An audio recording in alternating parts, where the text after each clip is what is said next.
Welcome to the Heavy Spoilers Show. I'm your host Paul, aka Homielander, and this video we're breaking down the A train to Z on everything we know about Season 3 of The Boys. I'm sorry that A to Z pun, it sounded a lot better in my head. Anyway, you're not here for the diabolical jokes.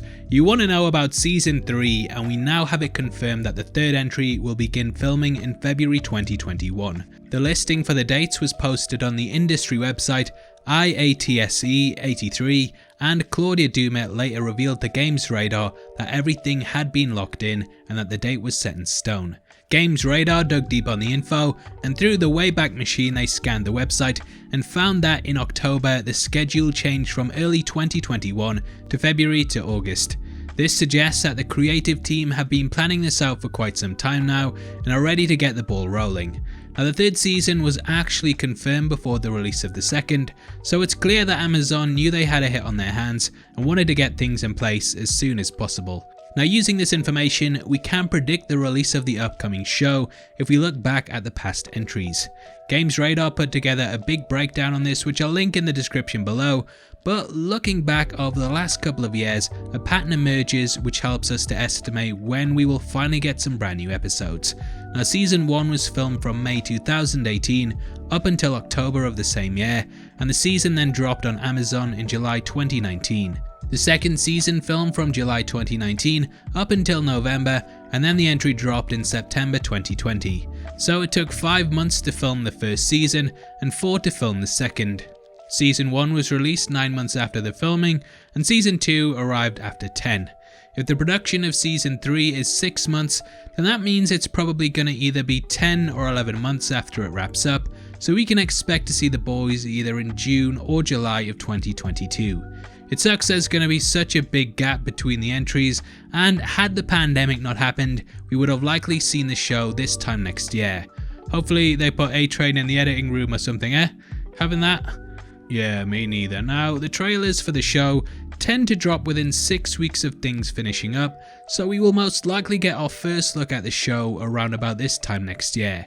Now, as for the first episode, we do know that it's going to be called Payback, and Kripke confirmed this on Twitter recently by posting a picture of the first page of the script. Now, there's a lot that we can take from this, and if you're a fan of the comics, then you'll instantly recognize the name. In the source material, Payback are an Avengers-esque parody that end up becoming some of the storyline's biggest baddies. Led by Stormfront, they attempt to attack the boys, but after Butcher goes all Rambo on them, they're quickly defeated. This leads to Stormfront fleeing the scene, and the arc culminates with the boys kicking the crap out of him, and also, well, kicking it back into him. And I do think that this series will divert quite a bit from it, as it's kind of done things out of order. I can actually see Payback reassembling and then going after the boys to get some payback, hey? Now, we know that Jensen Ackles is going to be portraying Soldier Boy, and as he was also part of the group, it makes sense to go this route. Anyone who knows what happens knows we're in for a real treat with this showdown, and we also have a lot of information on which characters are coming back. Now, all of the members of the boys will be reprising their roles, as will the majority of the 7. Whilst we don't have definite answers on whether Aya Cash will be making a return, we do know that Stormfront did survive the finale of the show, and that she is now currently in an undisclosed location. Now, I kinda have gone back and forth over whether Stormfront will be returning, as she was burned up pretty badly. She also lost her limbs. However, as we learn from the series, the character Gecko is able to regrow his, and as he works in a lab in Vought, it is possible that they will use him as a way to develop this and then apply it to the character. Amazon did recently drop a new video to tease Soldier Boy, and as Cash featured in it, it makes me think that she could be back in some form or another. However, I think that Vought will likely want to keep her out the way, and thus she won't be the main antagonist like she was in Season 2.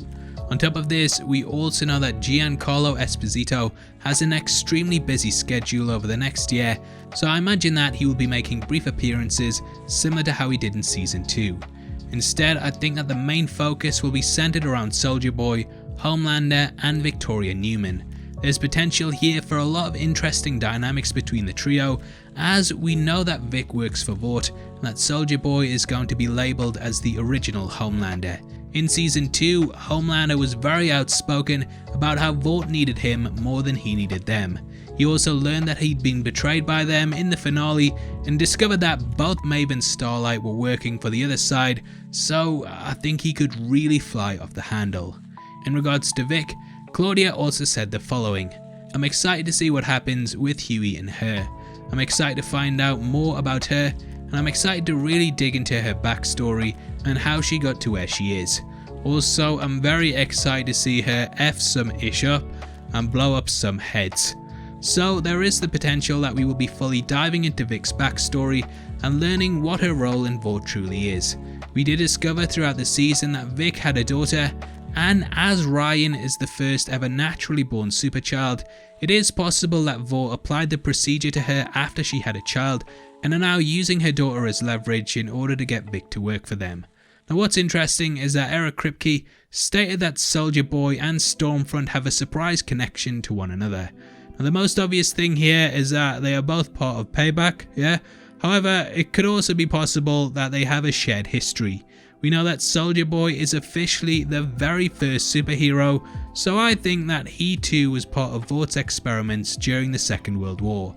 I definitely think that they will be linked in some way, and in my opinion Soldier Boy probably came over with them from Germany, though it could go beyond that. Now obviously leave your comments below on what you think, and if you're new to the channel, yeah, don't forget to subscribe as we drop videos like this every day, and it's the best way to make sure that you don't miss my annoying accent. Now unfortunately it doesn't look like Jeffrey Dean Morgan will be appearing all that much in the season, and when asked what was happening with him, Kripke told Games Radar, "Of the many things COVID is screwing up in this world, a Jeffrey Dean Morgan cameo or a Jeffrey Dean Morgan role may be one of them. But if the quarantine is removed and a couple of things break our way, then yeah, we'll try to figure it out." So things are a bit touch and go at the moment with him.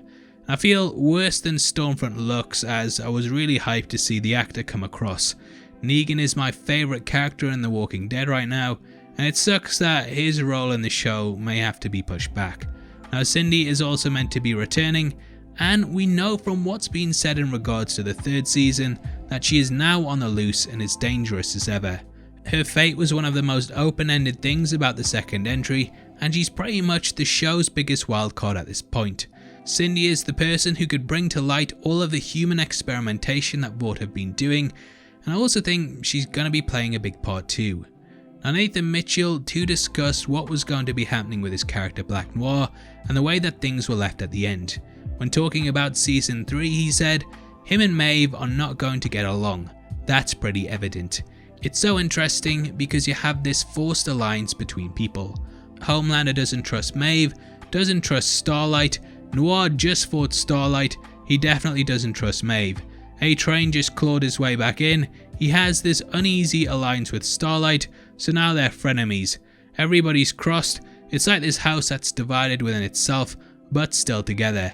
There are a lot of interesting undercurrents to the dynamic that's going to be coming out of season 3. So yeah, there are so many things that could go wrong, and as history tells us, empires always fall apart from the inside and not because of exterior forces. At least we know Noir is still alive, as he's also an incredible character that I think they can really do a lot with, even if he gets very little. Now as for the storyline, beyond the things that were set up in the second season, we will obviously also be getting some real world events that influence the plotline. When talking about whether season 3 would tackle a pandemic or not, Kripke said, "I can tell you that season 3, without being specifically about COVID, we're having a lot of conversations about the government's response to it here in the States, and my guess is you'll see that metaphorically show up in one way or another." We also know that Herogasm will be popping up at some point, and in the original work this was pretty much a sex-filled vacation for the Supes, in which they got up to whatever sordid things their little hearts desired. That's pretty much everything, and there's a lot to look forward to, and I'll of course keep you up to date as we learn more about the ins and outs of the show. Obviously I'd love to hear what you want to see happen in the series, so make sure you comment below and let me know. I'm also planning a big character breakdown at some point, so let me know which one of the 7 you want to see me talk about. If you want something else to watch after this, then definitely check out our breakdown of the unanswered questions that we have at the ending of season 2, as I think we clear up most of them.